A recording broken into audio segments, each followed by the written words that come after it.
All right, everybody. I think we're live and people are filing in right about now. So I'm going to go ahead and get started.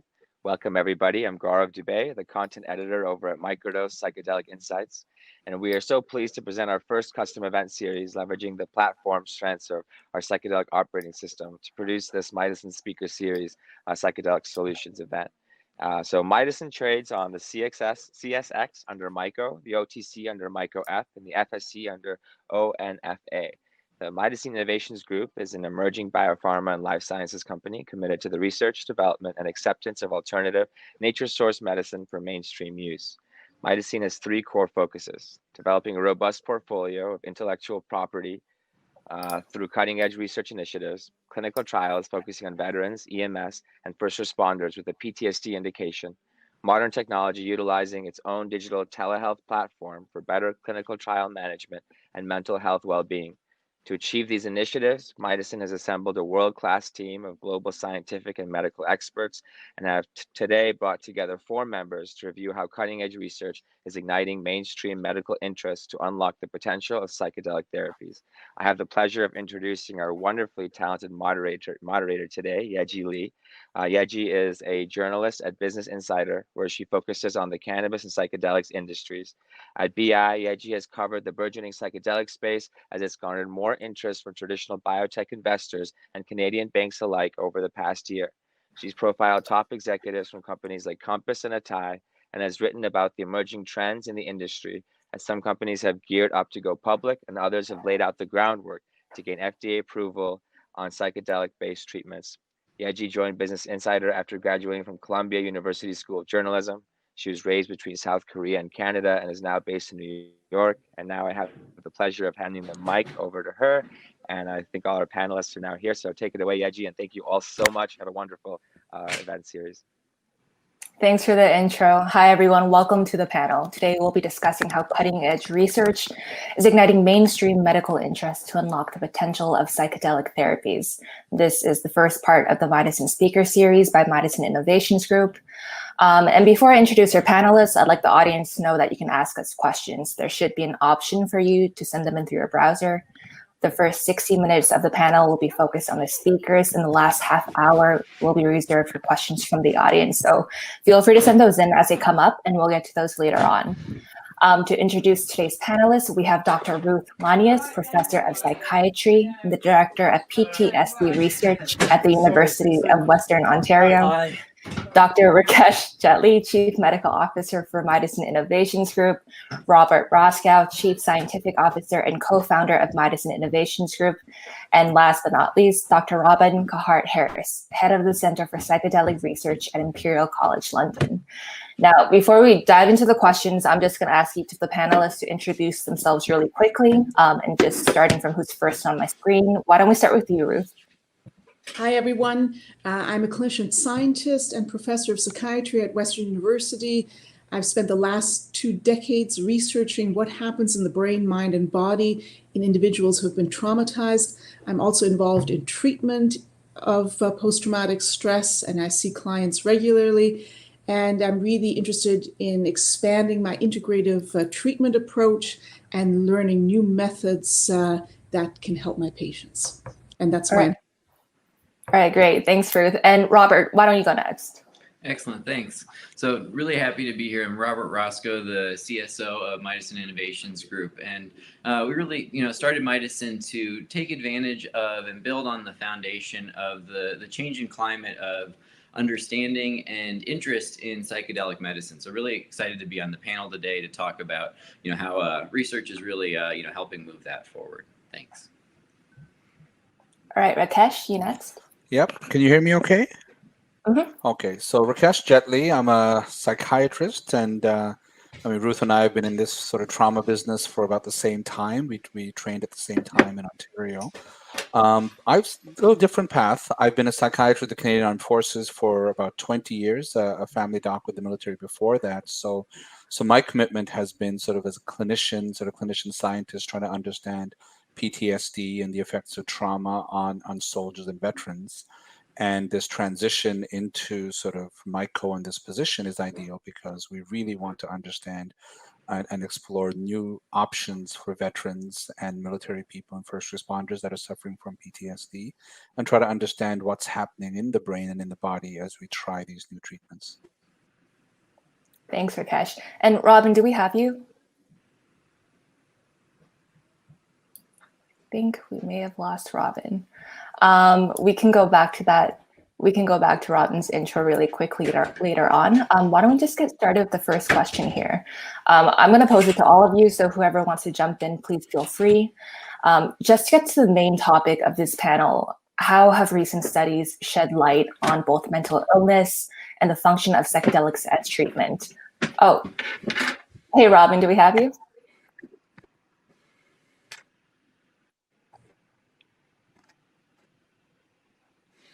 Robin, can you hear us okay? Hi, I've had a couple of, I had some internet issues. Oh no, can you hear us okay now?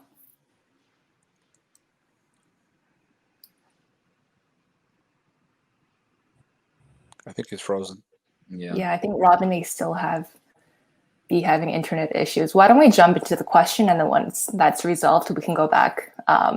But just to repeat my question again, to get to the heart of the main topic of this panel, how have recent studies shed a new light on both mental illness and the function of psychedelics as treatment? What technologies and methods in particular have had a really big impact on the field? Ruth, why don't we start with you, and then we can just open it up to anyone who wants to jump in. Yeah, I think there's some really exciting developments that have occurred over the last few years, both in terms of psilocybin as well as MDMA. And I think they've shown some really promising effects in PTSD and depression. And I think these are effects we cannot ignore. Also, from a personal experience, I've had some clients who've tried a lot of therapeutic modalities, but have found the psychedelic treatments most beneficial. That's not for all, but that's certainly for some. And along these clinical investigations, we've also learned that the psychedelics, and today we're focusing on psilocybin, can have a really important effect on how the brain functions. And I think what we often see in psychiatric disorders is that the brain gets locked in certain patterns. And I think that really promotes the distress individuals feel. And there's the hypothesis, of course, that the psychedelic treatments can push people out of these locked places in the brain and really reset the brain. And so I'm very excited to see, and of course this relates to Robin's research, that the brain network called the default mode network, which is really involved with how we see ourselves in the world, which is of course so affected when somebody's traumatized and is depressed, right? Often people see themselves as worthless, as useless, and veterans and military members often also have what's called moral injury, and they experience a lot of guilt and shame. And of course, that also really affects how they view themselves in this world. And the fact that we've seen psilocybin be able to affect the brain network that really underlies how we view ourselves in this world, I think is very exciting. And I look forward to studying this in response to giving individuals with post-traumatic stress disorder who are veterans, to really follow their brain trajectory over their treatment with psilocybin.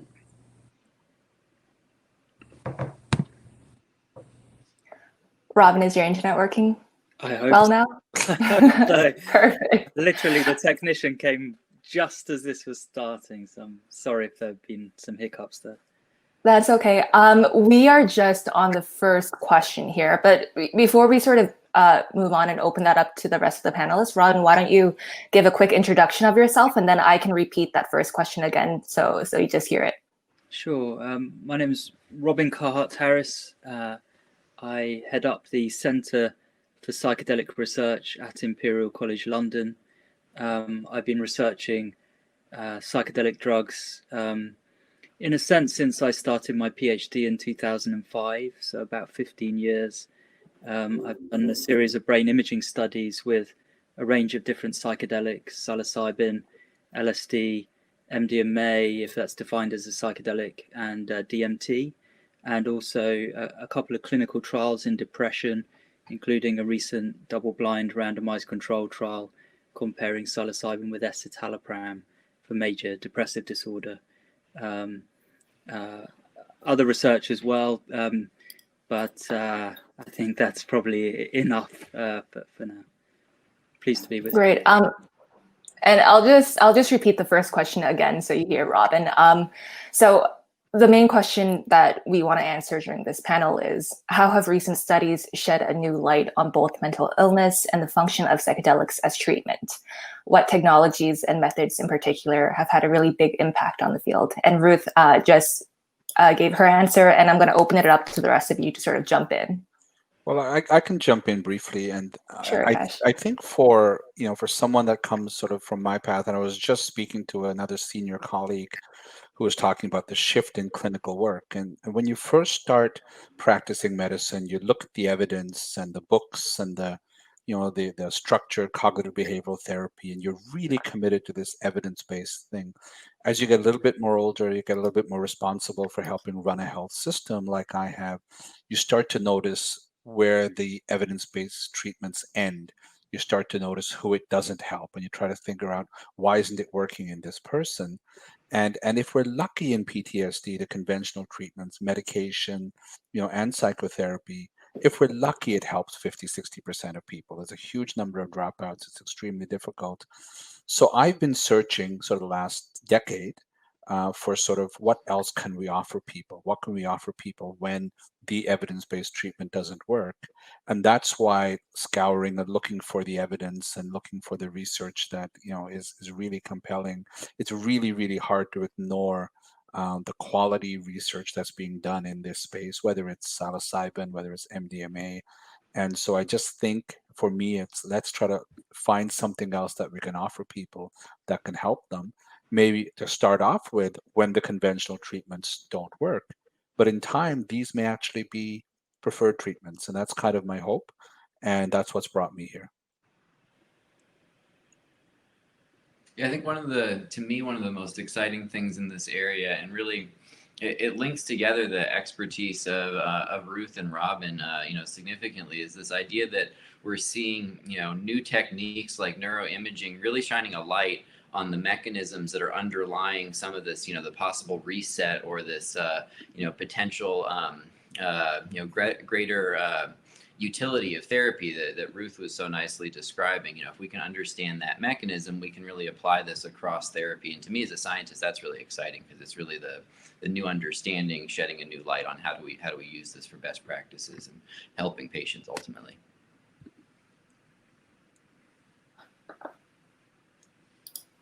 Let's dive a little into the topic of, Rakesh, you mentioned that, a lot of these approved treatments for mental health, they're only effective on around half of patients. I guess a big question in many people's minds is, why is it that for decades there has been a sort of a halt on these new developments around mental health medications and treatments? Anyone who wants to jump in? Well, I mean, I can start as somebody that's just in a process of transitioning from government. I think that, the psychedelics, I mean, we had this with cannabis as well. I mean, the problem always ends up being is when something has licit and illicit uses for recreational and for medicinal uses, the line gets blurred, it gets caught in. The first interview, just as I was sort of coming into this new position, I was researching the first interview that I did on sort of MDMA assisted psychotherapy was in about 2010. And I remember I got my wrist slapped a little bit for sort of, talking about this. And the way I spoke about it, I literally said in my quote, I said, if randomized control studies are done, and if there's evidence that shows this is safe and effective, and if Health Canada approves it, and if international societies sort of bless it, then we might consider it, right? But even that was a controversial statement in 2010. So I just think, I think that we get mixed up with, the words licit and illicit, in the sense that there could be an illicit use of Gravol. I mean, if you give it to high school kids to get a buzz from the anticholinergic effect, and there's illicit uses of cocaine if you're using it to freeze the eye or freeze the nose in surgery. So I think that we need to break away from some of that dichotomy, and what we're really trying to demonstrate here is the safety and efficacy of these substances. And I mean, think about, we've just gone through the vaccine trials. So in the same kind of sense, we're looking for things that work. We're looking for things that are safe. This is now being done in major university centers with ethic boards. And so we're really very, very strictly trying to do this. And part of it is to sort of, in some ways, I mean, it's the right way to do things, but it's also to convince the regulatory bodies that this is not sort of shady stuff around the corner. This is completely above board, and I think that's going to be the only way to have a lasting effect. Yeah, I really agree, Rakesh, and I think that's why it's so important to do these studies in a very meticulous way, right, in a very scientific way, and to follow people, you know, as long as we can, to also see the long-term effects, and so we can really, you know, examine, you know, what are the long-term effects, both positive, and ask the questions, you know, are there any negative effects? I think people will want to know that. And also really tracking, you know, what happens both neurobiologically, but also on a bodily level. We know that trauma has a big effect on the inflammatory markers, for example. And so I think people will really be curious to see, you know, can we change mind, brain, and body with these treatments? And how can we change them? And how long does it last?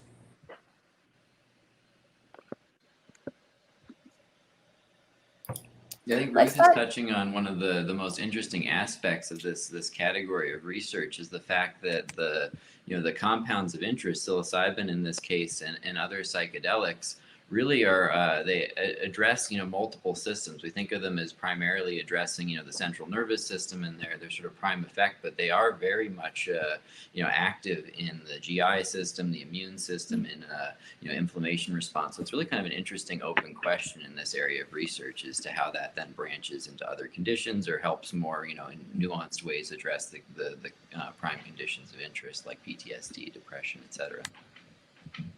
Yeah, and I think it's so important. We can't see any system in isolation, right? Because they're all connected, right? So I think it's really important to take a holistic approach here and really, also embrace the complexity of the human mind and brain and body. It looks like we lost Robin again, but why don't we just move on and then he can hop in whenever his internet, cooperates. Yes. Internet problems. Why don't we dive a little bit more into the technology of brain imaging and fMRI? Could one of you explain, first of all, what fMRI is for those in our audience who may not be familiar, and how its developments over the past few years have affected the field of psychedelics? All yours, Ruth. All right. So fMRI stands for Functional Magnetic Resonance Imaging. And in short, it tracks what brain areas are active at any given time by looking at how oxygenated a certain area of the brain is. And usually when a certain area of the brain gets more active, for example, if we speak, we use Broca's area, it's sort of an area right here, and more blood flow goes to that area. And so that's what we track with functional MRI. So what brain areas are active? And we can look at it in two ways. For example, we can look at what areas become active, but that's only part of the story because we know that the brain functions as networks. So brain areas fire together. And what we see in psychopathology, so in depression, in post-traumatic stress, is that brain activation of certain brain regions is altered, especially brain regions involved in emotional reactivity, such as the amygdala or the periaqueductal gray, which are areas that process emotion, and then areas that regulate those emotions. So higher brain areas, for example, in the cortex, that can sort of modulate that emotional reactivity. So that's what we see in terms of brain activation, so specific areas that are activated. But the field has really moved to, looking at more of the complex picture of how the brain functions, which is in networks. And so we have different networks that are critical to our cognitive functioning. We have, a network that helps us to think and, plan. It's called the executive network, for example. We have the salience network that helps us to figure out what's most salient in the environment, or both externally and internally, so we can guide our behaviors. And then we have the default mode network, and Robin has studied this in response to psilocybin, which is a network that really underlies who we are in this world, our sense of self in this world, and really self-relevant processing, also memory processing. And these are things that have really been shown to be affected, of course, by psilocybin. So the integrity of the default mode network that underlies who we are in this world, we have seen through Robin's studies shift in people with depression.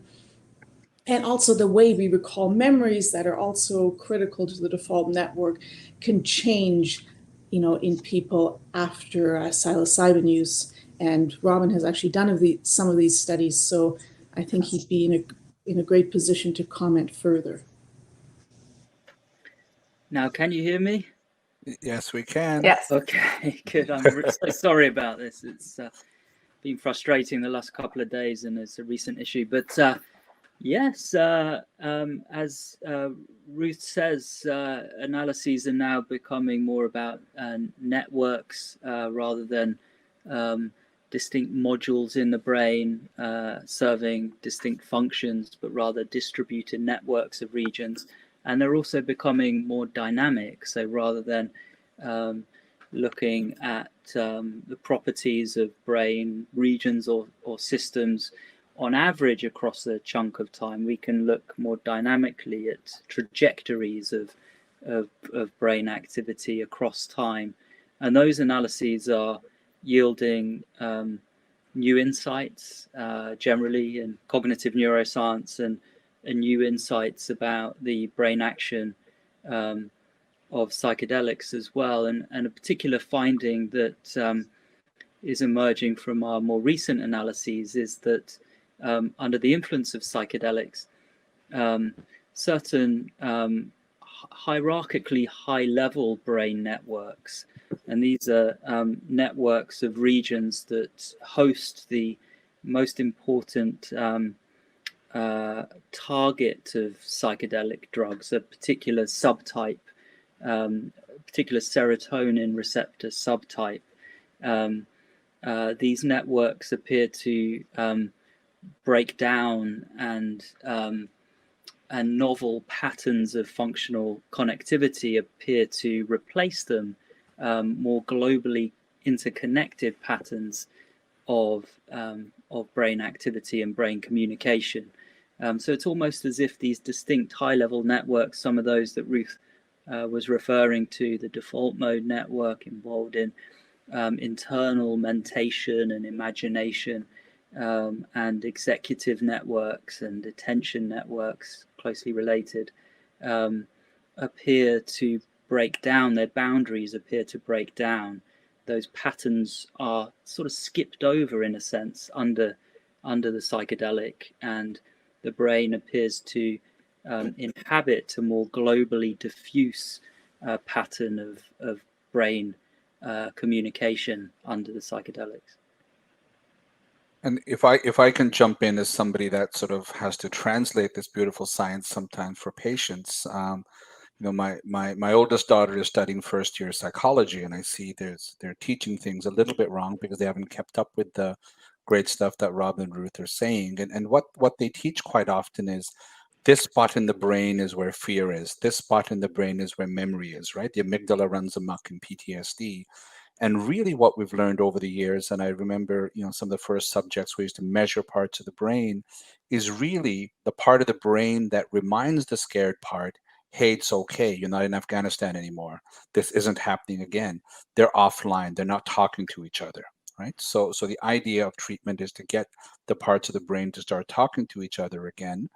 And the really exciting thing, and I think one of the things that we haven't said as explicitly, all of the psychedelics that we're talking about, we're not really talking about giving somebody medication the same way you're giving somebody an antidepressant. We're talking about psychotherapy associated with that. So what we're thinking, hypothesizing, and hope to prove is that we're opening up channels, opening up networks, altering networks that make people more receptive to the ideas in therapy.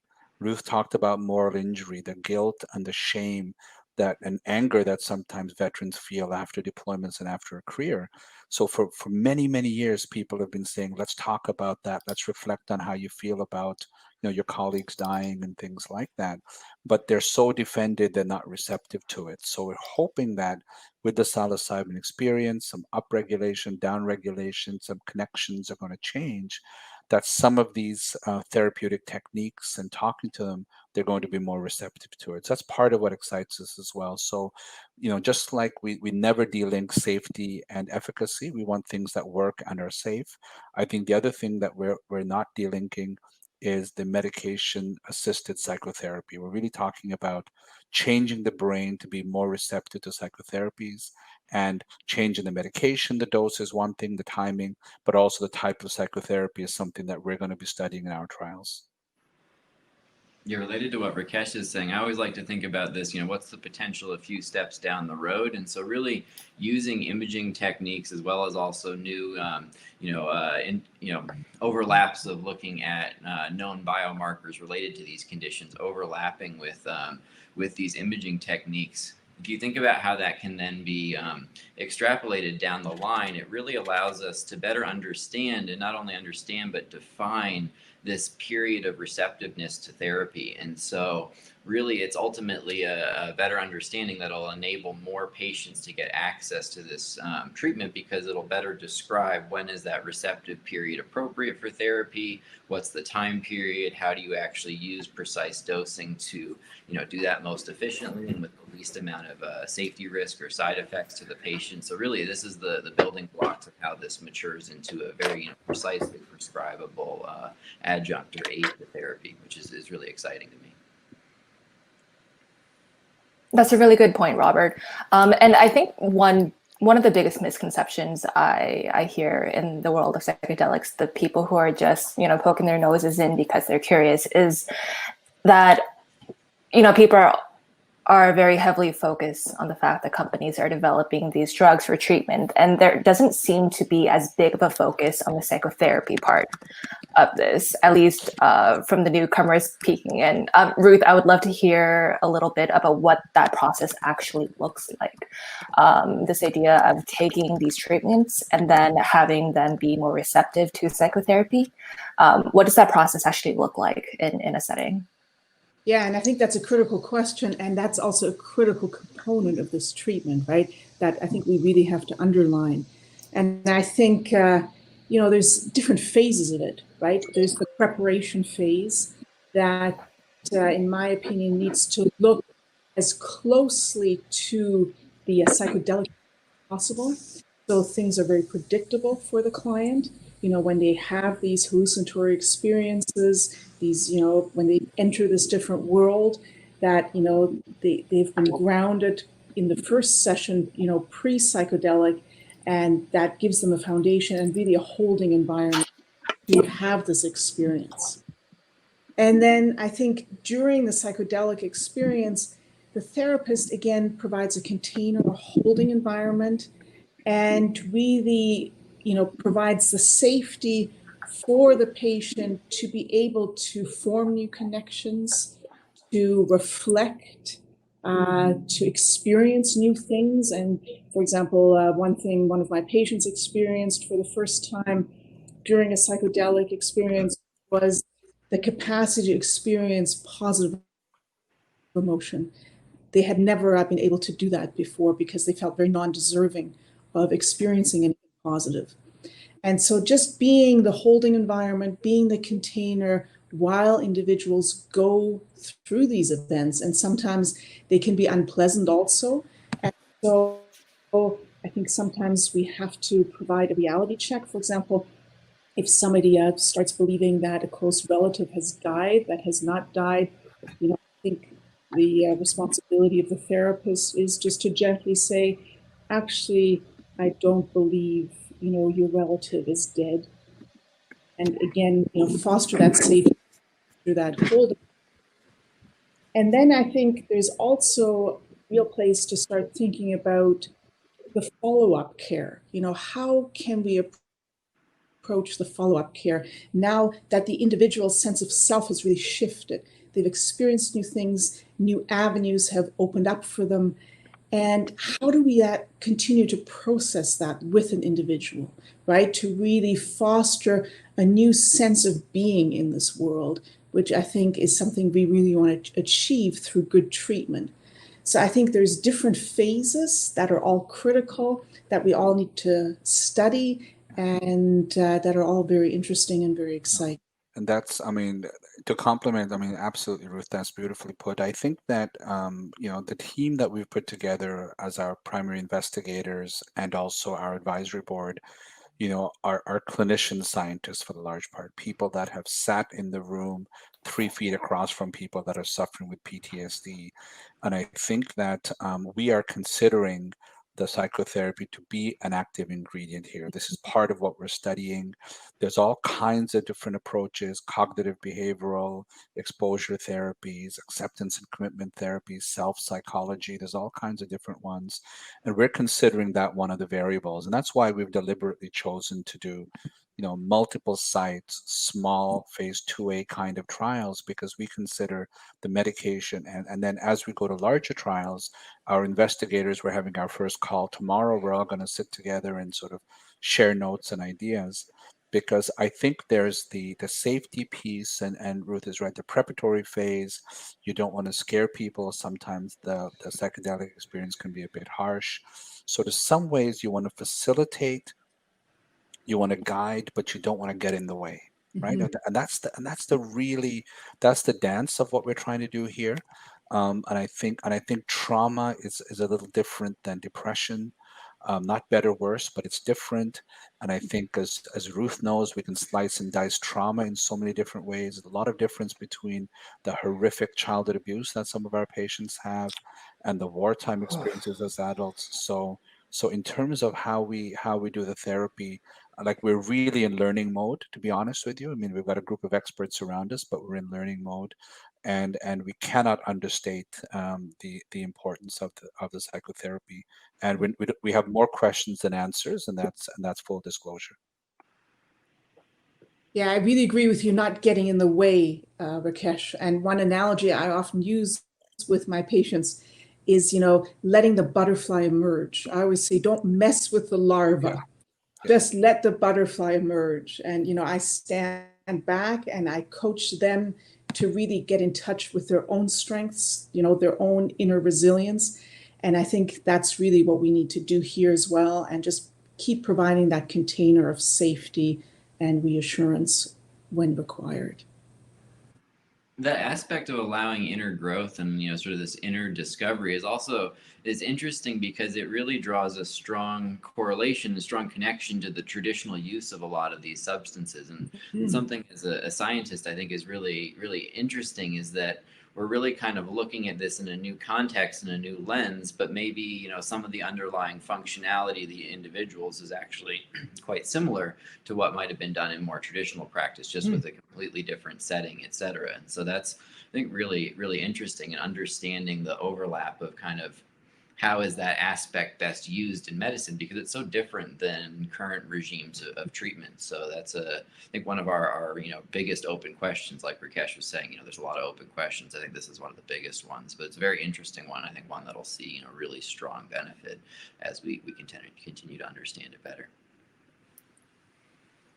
Now, Ruth, I know some of your research has touched on the topic of moral injury, which has also come up a few times already in this panel, and it's a huge concept in mental health. Could you explain to our audience what exactly moral injury is and the potential of psychedelic therapies on moral injury, especially as it relates to our current pandemic? Absolutely. That's a big topic. And I'll give you a quote from one of the veterans I talked to years ago that I think really defines what moral injury is. And this veteran told me years ago, Ruth, I cannot look anyone in the eyes for fear that they will see the stain on my soul for what I did. And I think that's really the essence of moral injury, having done something or not done something or witnessed something that goes against your moral standards. So one example, from a military member would be if they saw a child being killed in battle and they weren't able to help the child. And they come back home and they're torn apart about this. They're imagining, what, the father thinks about this child now. And often they relate this to their own child. If they have a child, how would I feel if I had lost my child like this and I wasn't able to help? And so they're torn apart inside. And, they often say, I feel like this is eating me inside. It's this gut wrenching, visceral feeling of, just badness and awfulness that literally eats people inside. And we know from Brett Litz's work and other work that this is also very much associated with suicide. And it's very difficult for individuals to talk about. And so when they have this moral injury and when they have this experience of shame, people often look down. They can't look anyone in the eye, right? Because if anybody was to look them in the eye, they would know what a bad person they are. And so not only is it incredibly distressing for the individual, but I think it also really affects their capacity to interact with others. And they become isolated, which of course further increases the risk for suicide. How does this relate to the COVID-19 pandemic? And I think this has been a topic that's been discussed very much in the COVID-19 pandemic, especially with regard to healthcare workers, right? And so there's moral distress around, if I get sick, will I give COVID to my elderly parents or to other family members who will then be significantly affected? Or, another moral distress is around, we know so little about this virus, right? There's not enough I can do for people. And moral distress and moral injury can also relate around feeling betrayed by an institution. So especially at the beginning of the pandemic, when we didn't have enough personal protective equipment, I think a lot of healthcare workers really felt like they're being thrown to the wolves and that there's nothing there to protect them. And so those feelings of betrayal, I think, were also very high. So this is something that is very much associated with post-traumatic stress, with depression, with suicide, and it's something very important to be aware of and ask in an assessment. So when you're seeing a client, but it's also important to be aware of that this is not easy for people to talk about.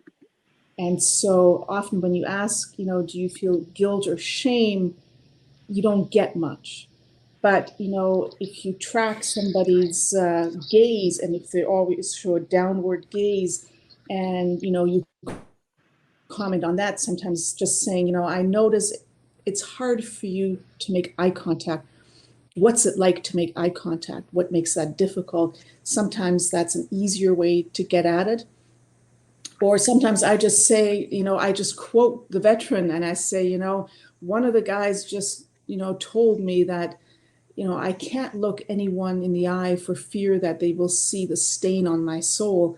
Does that kind of stuff ever happen to you? And I think that really helps individuals to connect with this. And so, yeah, I think it's important to think about different ways of approaching this, but I think it's a critical area to be aware of.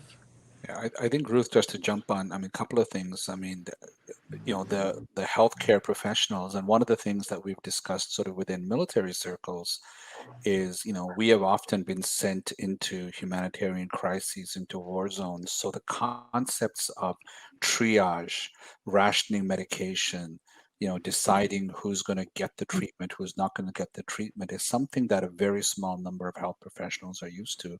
But in the Western world, most physicians are not trained to kind of have to do this. So the actual moral walking in and wondering if you're going to have enough ICUs, wondering about things like that. I think that's the piece. The other thing I just wanted to say is that I think this is a good time also, and hopefully Robin will join us again, is just how we're getting away from this brain-mind duality, and how the imaging is actually saying, there are parts of the brain that represent this fear, represent this. And can you speak a little bit about the work right now? I mean, not to plug our own paper, but about how we kind of think we know where shame exists in the brain, or?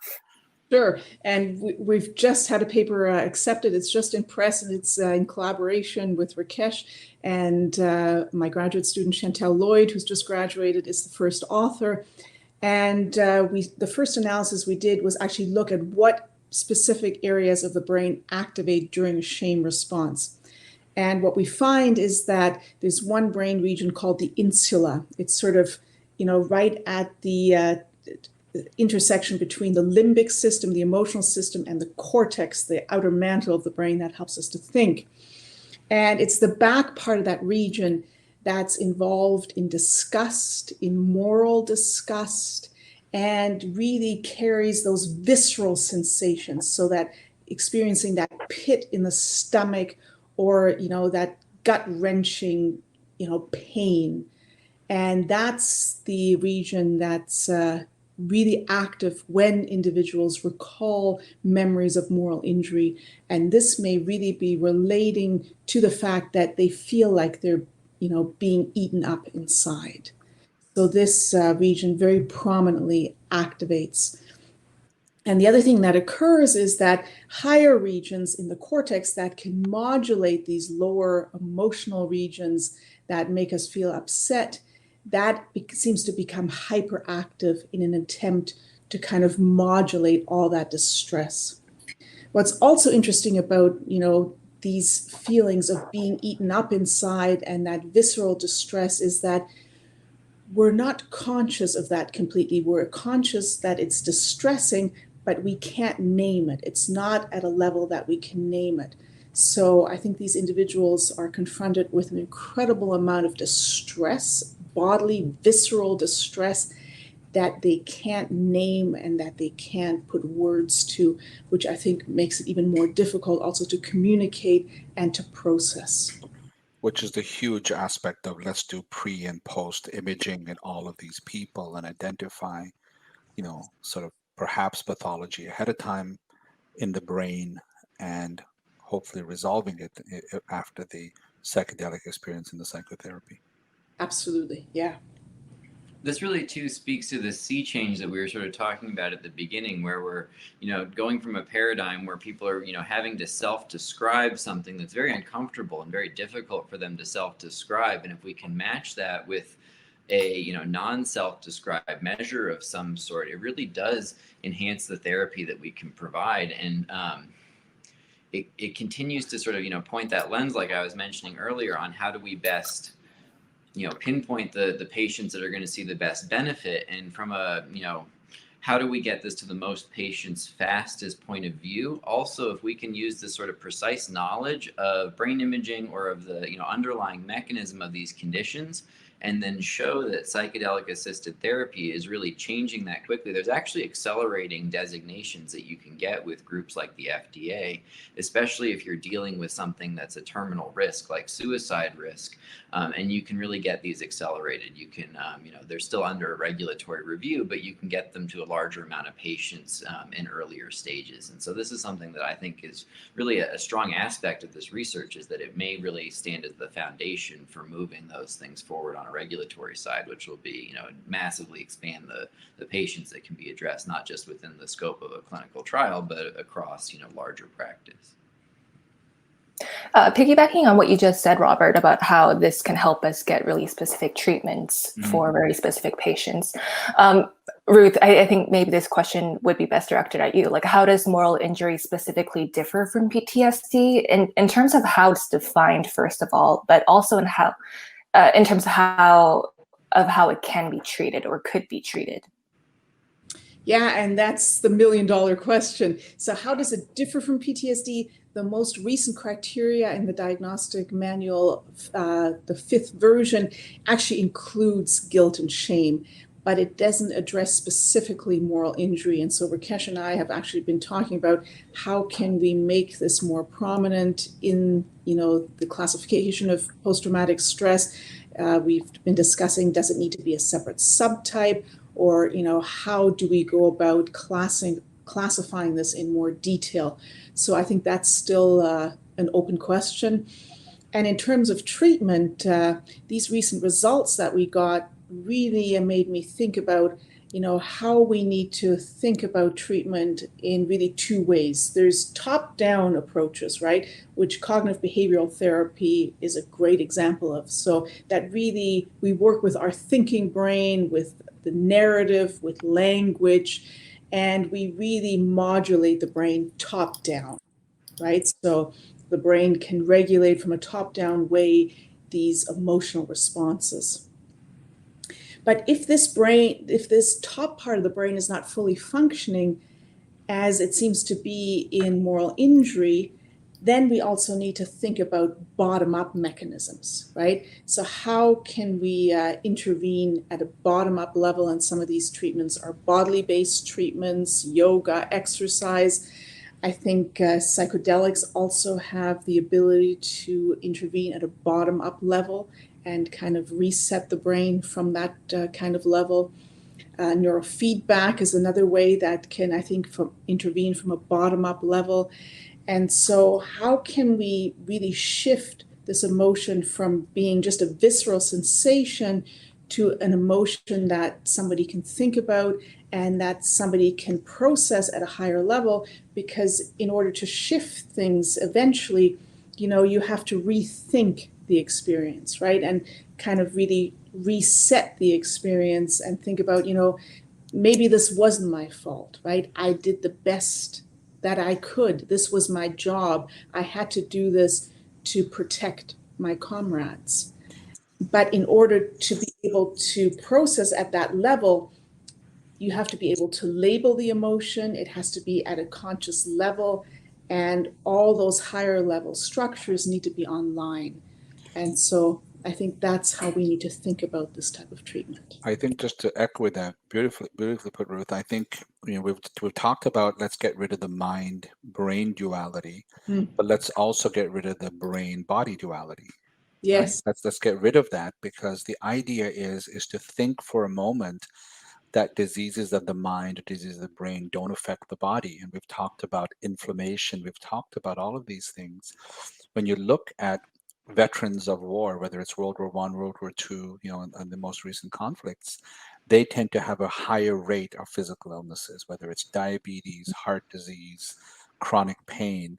So there is something going on in the body. There's something going on in the neuroendocrine system, the immune system, whether it's inflammation, whether it's all of these things. And we're seeing sort of the inflammation of the blood vessels of the heart cause an increase in heart disease. So the idea of, again, if mental illness can affect the body, maybe working at the body can also affect the mind, right? So the idea of this duality, the coexistence of them as opposed to a this or that, I think is really important.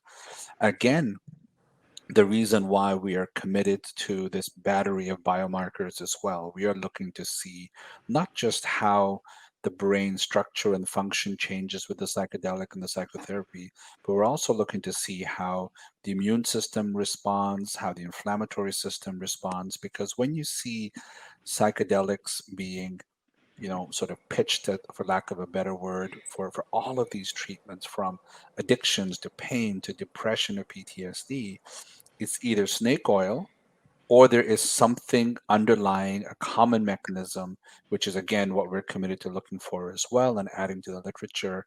So we'll do a battery of tests, whether it's blood, imaging, pre and post, to kind of see, do we settle down the inflammation in the body through the psychedelic treatment and psychotherapy. So I think that's the important piece as well. So we'll get away from the duality of brain and mind, but we'll also get away from the duality of brain, mind, and body, and realize that there's a whole human there, and that's what we're going to try to work on. I don't want to use the cliche of holistic, but in some sense that's what we're talking about.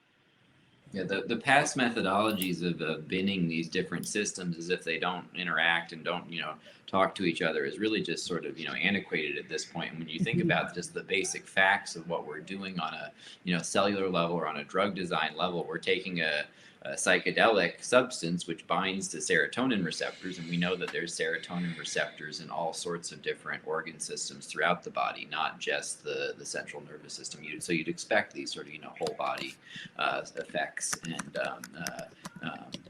aspects to the treatment. So it's best to understand that. And the other side of that too, where Rakesh was mentioning these biomarkers that we have interest in, this isn't quite as visually profound and interesting as some of the fMRI work, where you can see very sort of visual representations of the data. But the molecular biology side of this has also seen massive increases in the technology and the ability to look at these sorts of metrics in more and more depth. And so the two of them are really moving forward nicely and allowing us to shine a better light on what's actually happening mechanistically. That really can't be understated, that the underlying science has significantly gotten better while this has all happened, and the increasing interest in the field has happened, and all of them are working together.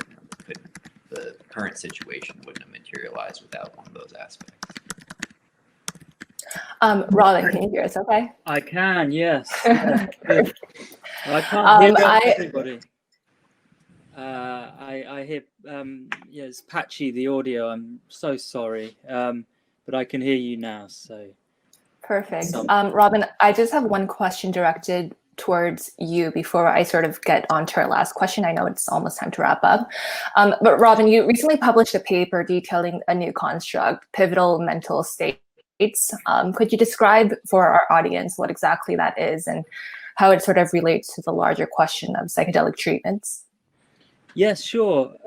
I suppose that in a sense it evolved from trying to understand what natural system psychedelics as sort of unnatural, in a sense, perturbations are working on. Why does that system exist? Under what conditions does it upregulate or become engaged outside of the context of psychedelics? So in a sense, the ideas and the data that fostered the ideas were sort of related to psychedelics, but about sort of contextualizing what psychedelics do. And so for me, this notion of, and it could have been called a number of things, but pivotal mental states is referring to a few key criteria. One, that these states are hyperplastic. And so within these states, there is an exceptional ability for the mind and the brain and behavior to be changed in relation to the conditions that those systems are in during that period. And also that those changes can be particularly marked or dramatic. And so notions like psychological transformation that have been written about very, beautifully in the literature, in psychology literature, I'm trying to frame in a more neurobiological way, as Rakesh was saying, trying to address different ways of looking at the same phenomenon, whether it's psychological, neurobiological, but trying to do it within the same piece. And what I discovered while researching around this was that stress is a particularly reliable or particularly reliable conditions in which these pivotal mental states, defined by hyperplasticity, sensitivity to context, and upregulation of the serotonin to A receptor system. Stress is a reliable, natural, if you want, way of inducing these states. And that makes sense to me in terms of the phenomenology around, transformative psychological experiences. They're often preceded by crisis, intense stress, prolonged stress.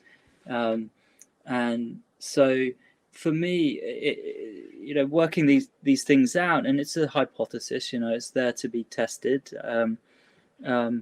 Help me understand why we might have this this system in our brains and bodies that can be engaged under particularly challenging conditions, where a period of intense plasticity might help us, because really maybe our lives literally depend on our ability to be exceptionally adaptive, because whatever strategies, cognitive, behavioral, aren't working, and maybe our life is in danger in some way, and something needs to give, something needs to change.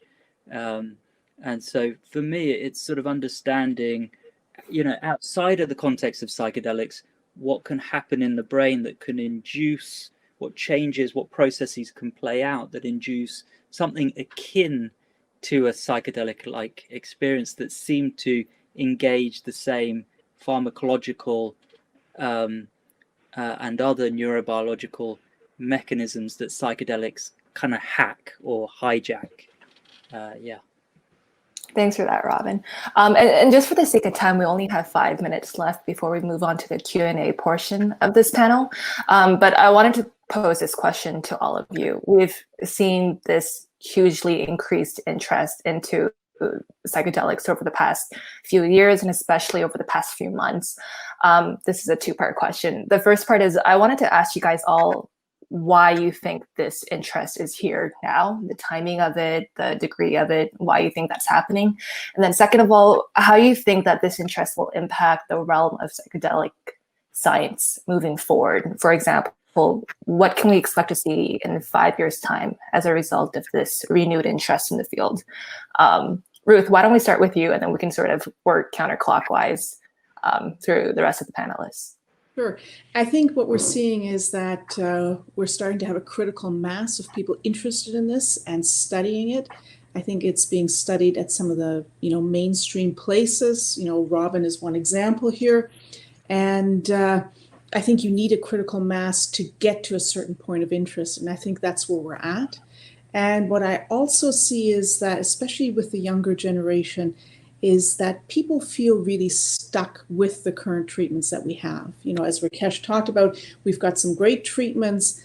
However, a lot of people don't progress, and a lot of people drop out. And so I think people are feeling stuck, they're feeling frustrated, and I think they're ready to explore something new. And so those are, I think, two important factors that have brought us to where we are right now.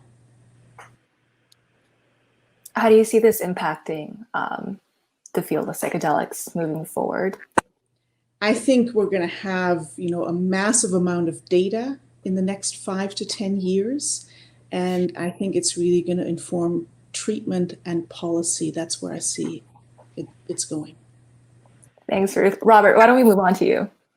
What are your thoughts on this? Excellent. Thank you. So I think I agree completely with Ruth that the sort of critical mass is a large aspect of it. I think there's probably been a couple publications. Certainly the work out of ICL, like Robin, has been highly reported in the popular press. I think that's one aspect. Also, Michael Pollan's work, I think, in his recent book, I think that was a large step in the right direction. But I think also, too, that couldn't have necessarily happened without the increase in the quality of the data that's been associated with it. There's been, hints, really strong hints and strong pieces of data out of, sort of a piecemeal of research over the last 50 years. And because the quality of the data has really caught up with it, I think it's becoming much harder to argue against. And that aspect, that balance is really what I see as shifting.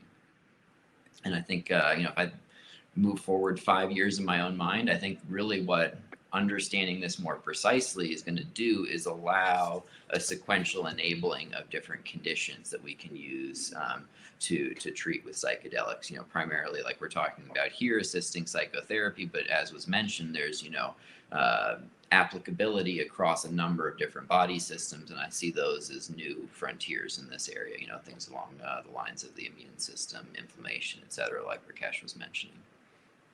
Thanks, Rob. Robin, how about you?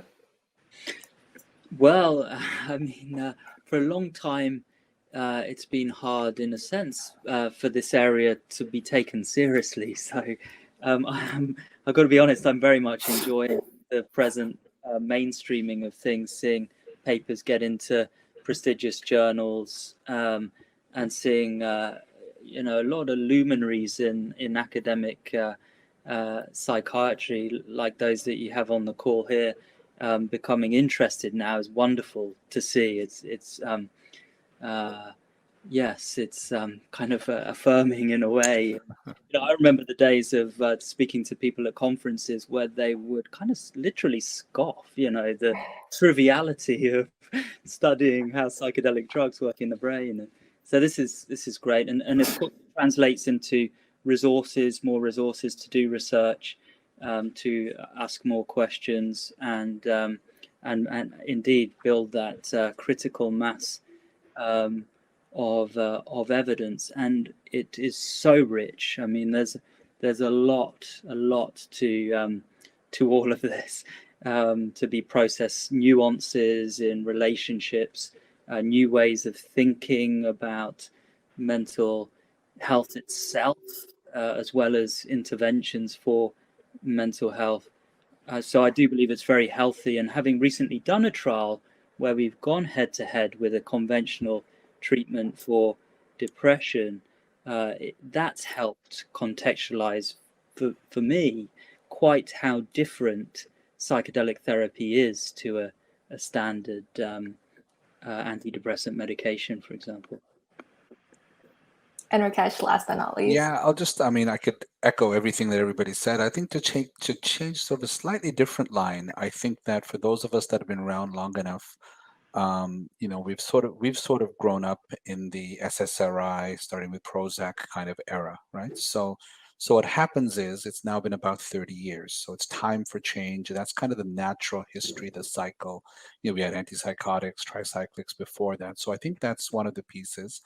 I also think in the perfect storm kind of sense, we're talking a lot about academia and the scientists. I think we've also given our patients a voice. Right? We've increased awareness of mental illness. It's come out of the shadows. So guess what? At a point, it's no longer stigmatizing. You can talk about it, but now it's beyond talk about it. They're actually now demanding. They're sort of saying what you're giving us isn't good enough. So I think those things are happening. I think in terms of the science, okay, we've sliced and diced and tried to do what we can with these SSRIs, NRIs. Let's look beyond. Let's look for something else biological. Our patients are sort of saying, guess what? Everything you've done for me doesn't quite make me as good. I mean, Ruth's point of feeling joy again. Antidepressants don't actually make people happy. They hopefully make them less depressed, right? So that's the piece. And the last thing I want to say is that let's not pat ourselves on the back too much, because you go back 100 years, 120 years, many years, people were using substances like this, and in fact doing medication-assisted psychotherapy with some success. Back with Freud and Genet and Bastian's with LSD, post with the Holocaust survivors in Leiden University. So we are sort of it's a renaissance, but it really, like most, you're sort of rediscovering something that people knew. And from a psychological perspective, of course, you have inhibition, you have things that block you from accessing things. And sometimes the therapist sits there and says, geez, if only I could remove that thick blanket you have and get at the real meat. And I think people knew that years and years ago. So I think we're at this juncture in history where the science kind of meets our patients where they are. And so we've maybe become a bit more liberal in the sense that we're sort of being open-minded in terms of researching things. So I think we've just hit that point with academia, with culture, and certainly I think the giving our patients a voice has played a big role in this. Thanks, guys. Let's move on to the Q&A portion of this panel. We have a lot of questions that have come in. Let's see. Well, one of the questions here says, how should we expect the rollout of psychedelic treatments like what should we expect it to look like? For example, will it be in clinics? Will it be in a hospital setting? In any scenario, would it be a take-home prescription medication? I'll leave that open to any of you to answer. I can kick off. I think everybody's got their thoughts about it. I think that one of the things that we've touched upon is the medication and the psychotherapy, right? So I think both are there. I think for now, we are going to do our sort of hospital-based just to be safe, just as we learn sort of in terms of how people can react, what a bad trip looks like, good trip looks like, and then sort of psychotherapy after that. I do see it heading into outpatients. I do see it happening that way. And Rob can speak a little bit to sort of, part of what we're going to, of course, try to figure out is, let's modify the molecules so they don't have to last 5-6 hours. Let's find alternate ways of delivering it. Let's sort of see if we can modify things to have less side effects, have them more tolerable. Can we get the psychedelic? Can we get the benefits of it without the so-called experience that can be sometimes negative? But I think we're going to have institutions that are going to train people in doing these therapies, because the therapies are important. I think it's going to take a while for the universities to catch up and start putting it into the regular sort of PhD psychology and master social work programs. But I do see it rolling out, and I'd love to see a point eventually where we understand the molecules so well that somebody could take one a half an hour before their psychotherapy session in the waiting room, have their therapy session, and then be able to safely go home a half hour afterwards, maybe with the drive or maybe themselves. I think, but we're going to have to modify the biology of the molecule before that. And I know Rob has a lot of thoughts about that. Yeah, I think, to build on what Rakesh is saying, I think that really is the theme, is that we're seeing really strong data and results coming out around what I view as, the natural product, or sort of the version 1 of the active in this therapy. And exactly like he's highlighted, there's really strong things that can be done in the formulation, in the exact delivery of the molecule and its co-formulation to seriously address some of the known incompatibilities or known side effects. Certainly, the current group of actives that people have been looking at around psilocybin and LSD are very long acting, as well as there's a significant potential for anxiety. These are things that we're looking at as targets for our research, where there's definitely known ways that we can reduce the risk of those happening. And this is a major theme around regulatory approval of drugs, is understanding the side effect profile and then reducing it. And you see this highlighted in completely other areas of drug development, where the iterative improvements have been largely around safety profile, et cetera. And so I think that's something that will be addressing those issues in a pointed fashion, will both increase the access to patients across more indications, which is kind of a constant theme, but we'll also address a lot of the regulatory issues and regulatory concerns, which I think are going to be a major gating issue to this becoming more widely available. And so I think, to just sort of finally, address the pointed part of that question, I do think this will kind of go in a nested fashion of being an inpatient therapy to then an outpatient therapy, over a large fraction of the day. And then as the additional safety aspects and, understanding of the mechanism are understood, possibly outpatient. But there's a lot of questions that need to be answered before that's a safe choice at this point from a regulatory and, medical treatment point of view.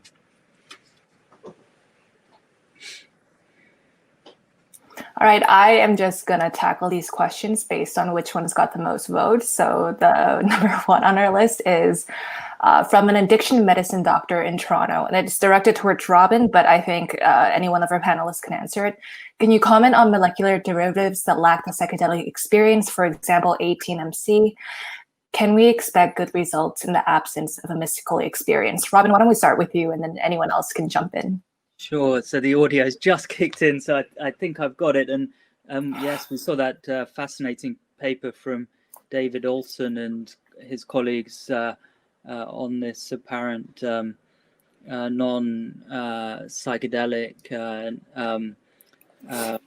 ibogaine derivative that seemed to have an antidepressant readout in an animal model of depression.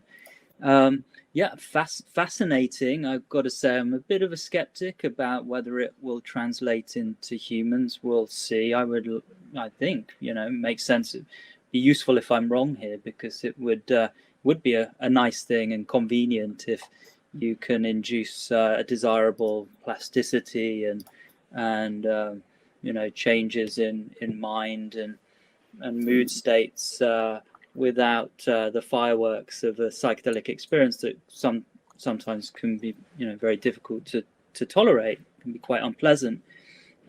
I just doubt that it's going to translate, and I sense that the experience itself is part of the transformation itself, that there are learnings that occur, a fancy term, but an epistemic transformation, that through the experience you now know something, you can look at things differently, you can look at yourself differently, your past, how you fell into depression or whatever your symptoms are.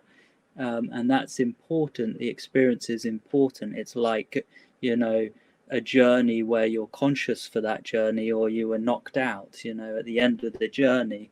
If you were knocked out for it, are you going to have learned the same lessons as if you were sort of, mopping it all up and learning along the way? So I just wonder, and, there is a history of animal models and trials in animals where there has been failure of those initial promising findings to try.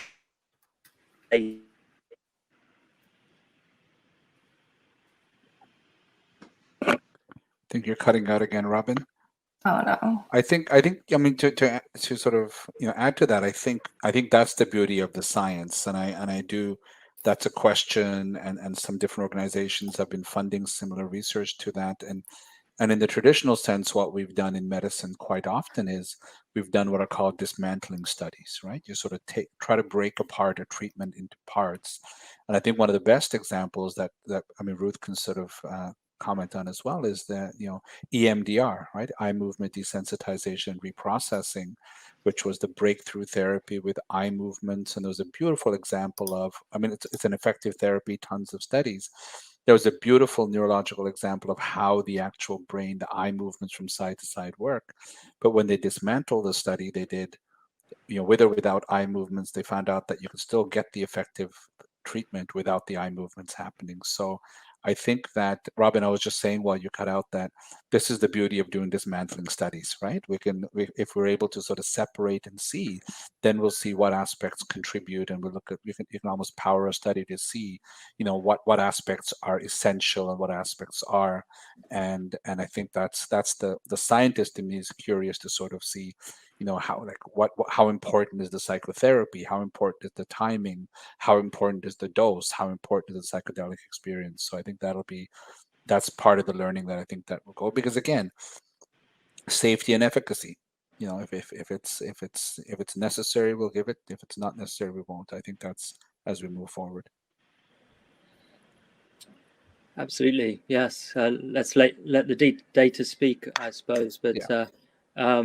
My hunch is I'm with you. No, I absolutely. I didn't disagree with you. I added to your comments. No, I think my gut is the same thing. I think that is the essential part of the awakening that occurs in the person.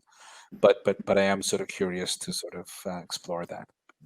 Absolutely. To echo Robin's sentiment too, from a different point of view, there are many examples where redesigning a molecule to then be more selective on the receptors that it's hitting, because that's really what they're doing, is making it more specific to a different subset of serotonin receptors than the classical psychedelics. There are numerous examples in the drug development, sort of history, where that does not extrapolate through to as you move into early stage clinicals or later stage clinicals where there may be unknown side effects. And so I think that's one of the big benefits that psilocybin has that's a little bit maybe less understood or less given credit to. But the fact that this has been used for centuries by humans and has been used consistently really suggests a undercurrent of safety and efficacy in its prior use. And so really kind of, pointing a medical, study lens at how is that best utilized, there's a much stronger likelihood of success than just a random synthetic molecule out of a chemistry set. There's a big aspect of translating as it scales up, that at each of those scale stages, a new novel molecule has a high likelihood of failure for a whole number of complex reasons. I think that's that also from a very different point of view speaks to what Robin was saying, that it's very interesting, but there's a strong likelihood it won't extrapolate all the way through. All right. This question is asking about Mydecine's perspective on naturally occurring psilocybin versus synthetic psilocybin, keeping in mind bioactive ingredients and the entourage effect. I am just going to throw that out to the entire panel. Whoever wants to catch it, go ahead. So I'm happy to jump in there. My past commercial work was in a different system in cannabis, where the entourage effect really does control a large amount of the effect, and is being shown more and more on a sequential basis that that's true. So this is a system where I see all of the same building blocks suggesting that there is an entourage effect. So if you look at the thin amount of literature on the chemistry that's actually produced in these mushrooms, and there's actually over 200 species of psilocybin producing mushrooms. It's not just a single species, so there's quite a diversity there. There's known instances of production of numerous tryptamines, so the category of active compounds that psilocybin and psilocin are in, and they are known to have slightly different pharmacological properties. In other contexts, when you mix multiple actives that are all slightly different, the combinations are highly relevant to their actual effects. Additionally, there's also evidence that the psychedelic mushrooms are producing small amounts of a compound that actually makes you more sensitive to the prime psychedelic, the psilocybin. And so knowing that between 5 different species of psilocybin mushrooms, you would have different amounts of those. To me, there's absolutely nuance in the effect. Whether that's an entourage effect that can be medically utilized, I think is a big question. I think there's definitely difference in the effect, but whether that will translate into, say, reduced anxiety potential is a very sort of interesting and valuable question that we're looking at answering. That's kind of I think the basis of where the entourage effect sits in there. And happy to have others jump in, but that's kind of our prime interest as a company, is that basic foundation of knowledge. All right, next question. How many experiences do you suggest a therapist have to make them totally familiar with the altered states? This is an interesting one. Ruth, why don't you start and then we can sort of go around. That's a great question. And the short answer is I don't know. I would imagine, probably several to really become familiar with that. And I'd be curious to hear other people's opinions. I think it's interesting. In the two opposite extremes, the traditional use of a lot of these substances is with the practitioner, the shaman in that case. If you're talking about hundreds of years ago, traditional use is to take the substance with the patient or with the person that they're intending on helping, which is starkly different than the way that the current clinical trials have been set up, where the investigator may or may not have prior personal experience, but they're certainly not taking the substance at the same exact time. And so I think the mature solution there is going to likely include best practices that are informed from both sides of that equation, from the personal understanding as well as the therapy-centric medical utility. Robin, do you want to jump in? Okay, sure. I'm sorry. It's for whatever reason it's Rob. I can't hear particularly, but I think the ideal of a number of experiences is an ideal, and it's going to be challenging to deliver on that ideal. When this intervention achieves licensing, as I think it will, we're going to have an interesting bottleneck in terms of supply to demand. I mean, we already have that, people wanting to get into research studies, but maybe it will be even more sort of intensified when there's more widespread potential access. And so I think mentorship is going to play a major role. That's already part of training programs that I've seen, where although not everyone who's serving as a therapist for psychedelic sessions might have a lot of personal experience, there will be at least one person supervising a team on site who can provide mentorship for those particularly challenging, maybe somewhat anomalous, difficult experiences that can happen, where based on personal experience they can come in and share their experience in a way that helps those who are less experienced to know how to navigate a challenging session.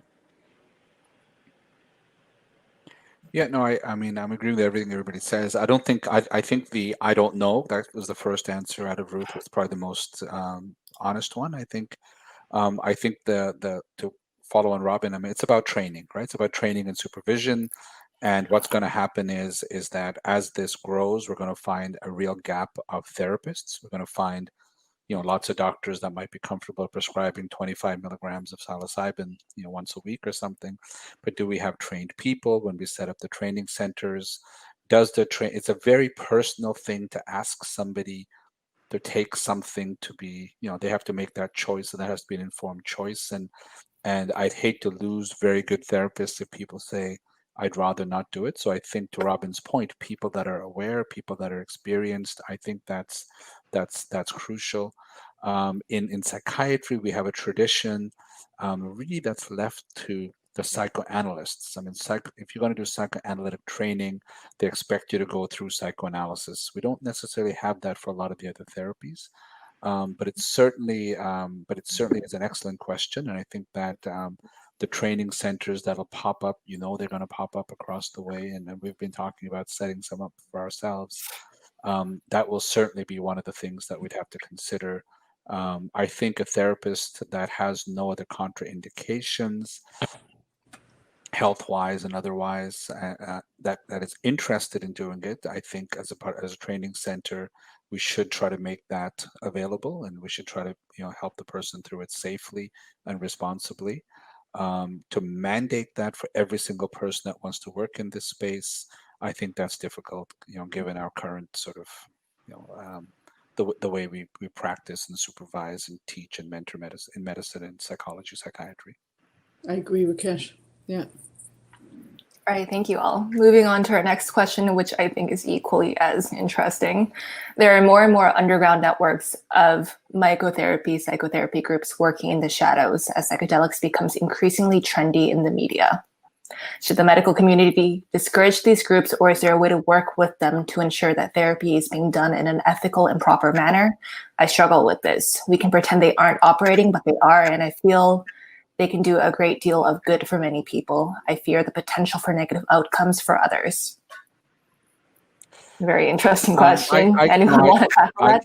I can jump in, and this is an area extremely common in the veteran first responder space, and it's huge internationally. I mean, UK, US, Canada. It would be irresponsible for me not to say that we need to do things the right way. We need to do things responsibly. We need to have the research. We need to go through ethics boards.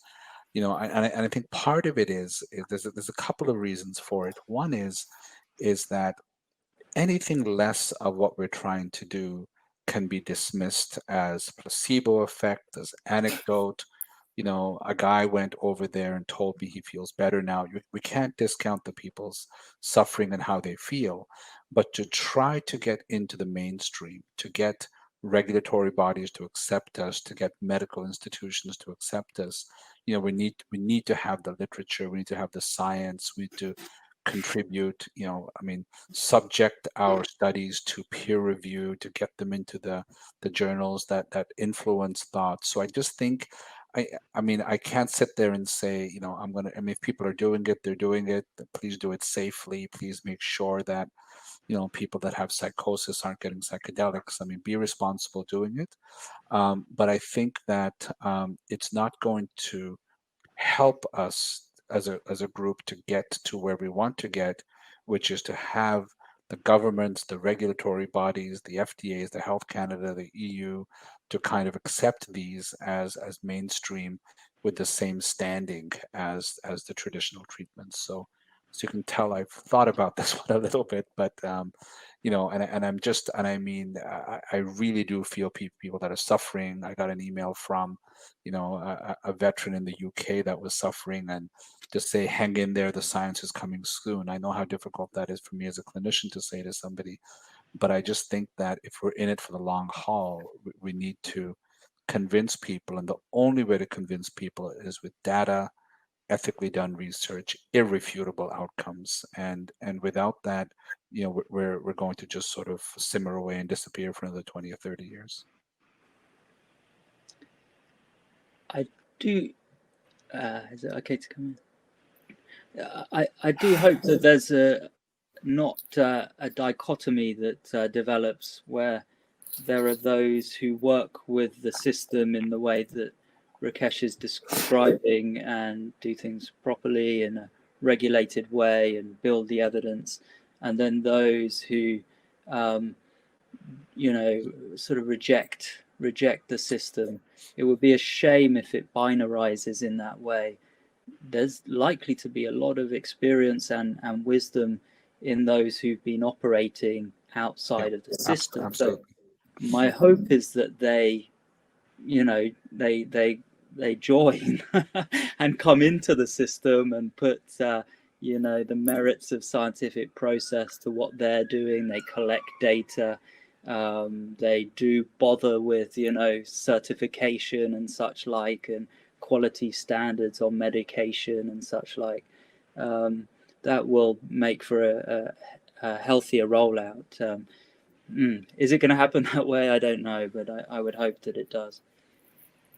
Yeah, Robin kind of touched on the 2 points that I see with that, just sort of framework of getting care to patients, is that one, I think the scalability as these things do move through normal sort of approval process, there's going to be a point where more patients are served by the protocols that have gone through FDA, et cetera, similar approval, that'll just be much more scalable at a certain point. That hasn't quite hit that tipping point, but that's definitely a factor. I think that's in 5 years, that's the way to get to the most patients with the most efficacy. Secondly, like Robin was mentioning, the issue of the quality of the drugs and what they're actually able to provide, I think is a huge one. I mean, these underground therapists are not compounding pharmacists, they're not drug chemists. And so, I think a lot of times they're getting what they think they can, but there's, all the black market issues with drug quality, purity, adulterants, et cetera. So I think that's a real safety issue that I'm concerned about. And so,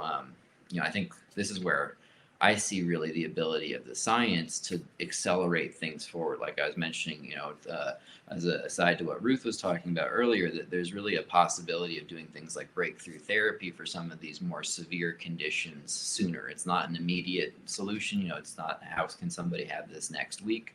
But that it might be, shorter than the next few years type thing. And so I really think that those types of solutions, playing within the system as aggressively and sort of as fast as possible, is the hybrid, sort of middle ground there that gets the most patients, the most access. But there's no perfect solution there. I mean, it'd be best to know everything immediately and be able to immediately provide it to patients, but that's just not the reality. I know we're almost out of time, but I just want to knock out a few of these really quick ones before we end. Robin, this one's for you. I think it's referring to when you were talking previously about the double-blind study comparing psilocybin and blank. They're asking what was the name of the depression medicine? Oh, sorry, I missed the last bit. We're talking about the double-blind RCT, and there's a question on that. Sorry. Yeah. What was the medication? What was the medication? It was escitalopram. 6 weeks of escitalopram, 10 milligrams for the first 3 weeks, 20 milligrams for the final 3 weeks. Perfect. Primary endpoint at 6 weeks. Perfect. Thanks, Robin. And just running through these, where are the clinical trials currently occurring and what phases are they in? Rob, would you be the best person to answer this? Yeah, so we have a number of trials. Effectively, I think the best thing to describe is, and I'll let Rakesh jump in and describe this pipeline in better detail. We're looking at PTSD as a focus across basically stage 2 clinical trials with an idea of looking at really, like was mentioned, the nuances of treatment. We as a company do have some other options that are under negotiation, et cetera, that are more mature than that, but it's not something I can release details on the call. So there's a number of other options, but I think our number of irons in the fire, I guess, would be the best way to put it. But our prime focus is around the PTSD pipeline that we've laid out there, and then as we've announced as the first location in Leiden. So Rakesh, do you want to explain a little bit more about so we've got PTSD? just in the interest of time. So confirmed, Leiden University in the Netherlands. We do have 3 sites in Canada confirmed, and we're sort of having our first investigators meeting within the Canadians. Ruth is a PI in London, Ontario, the other London, Robin. And we have one in Alberta, Canada, and that one we're going to expand to veterans and first responders. And one in Ottawa, where I am at the Royal Ottawa Hospital, which is sort of a major center. We are very close to announcing 2 or 3 VA sites within the U.S. as well. So I'm working on that. So really, we're hoping for a presence in Europe and North America. And we have a presence in Europe and North America, but certainly the U.S. and I have a feeling we will end up in London at some point with all of our colleagues there. We've got too many friends in London not to sort of start doing some work there. Thanks, Rakesh. And I think we are out of time at this point. Thank you guys all so much for joining. This has been a really great discussion. And thank you to the audience for sending in your questions and listening in. This has been really fun. Thanks very much. Absolutely. And thank you so much. Thank you. Thank you so much, Yeji, for moderating. Thank you so much to our wonderful audience and the group at Mydecine. We really appreciate having all of you. As a scientist myself, I love that discussion, and I really can't wait for the next one. So thank you for our audience. That was a lot of great questions, and we'll connect with you all again very soon. So have a wonderful rest of your day, everyone. Thanks, Yeji. Thanks very much. All right. Thanks, guys. Take care. Thank you, Bye-bye. everyone.